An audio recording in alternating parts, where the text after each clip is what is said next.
Hello everyone, how are you doing? This is MD Tech here with another quick tutorial. In today's tutorial, I'm going to show you guys how to check or review time spent on the Instagram app on your iOS or Android device. So this should hopefully be a pretty straightforward process here, guys. And without further ado, let's go ahead and jump right into it. So all you have to do is sign into your Instagram account and select your profile icon in the bottom right corner to open up your profile page. Then select the hamburger icon up at the top right. Underneath how you use Instagram, you want to select where it says your activity,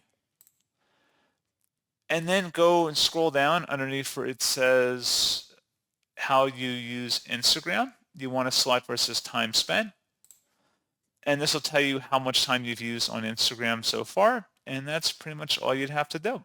So as always, thank you guys for watching this brief tutorial. I do hope that I was able to help you out, and I do look forward to catching you all in the next tutorial. Goodbye.